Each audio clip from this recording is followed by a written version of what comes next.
সবাই মাহফুজ আলমকে নিয়ে পড়ে আছে। মাহফুজ আলম এই আন্দোলনের নাকি মাস্টার মাইন্ড, তাত্ত্বিক নেতা। ছোটদের সিরাজুল আলম খান, কিন্তু একবারও মাহফুজ আলমের পেছনে কারা সে বিষয়টা আলোচনায় আসছে না। মাহফুজ আলমের দুজন গুরুজির নাম পাওয়া যাচ্ছে। একজন হলেন ঢাকা বিশ্ববিদ্যালয়ের বাংলা বিভাগের শিক্ষক মোহাম্মদ আজম, আরেকজন অধ্যাপক আবুল কাশেম ফজলুল হক। হিজবুত তাহরীরের উত্থান পর্বে বাম তাত্ত্বিক নেতা হিসেবে অধ্যাপক আবুল কাশেম ফজলুল হকের একটি গুরুত্বপূর্ণ ভূমিকা ছিল।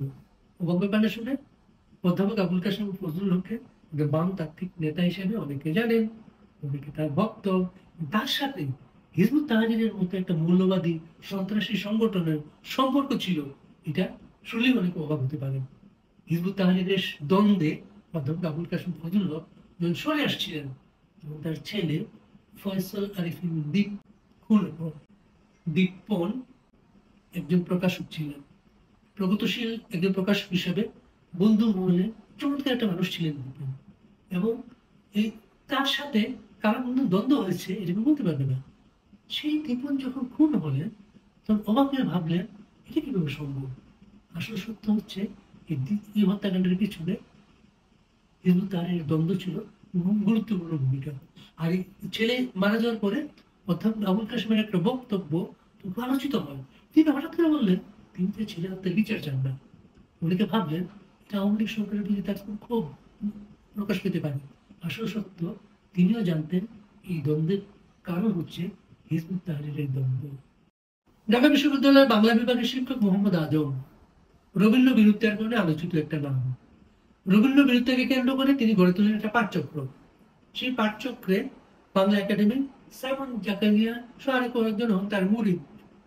সেই মুরিদদের একজন মাহফুজ আলম। সেই মাহফুজ আলম সেখানে শেখেন পালংবাদ।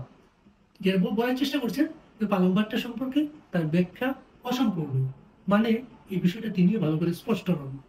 মাহফুজ আলমদের নিয়ে আলোচনা গবেষণার আগে কাজে গোড়ায় নজর দিতে হবে।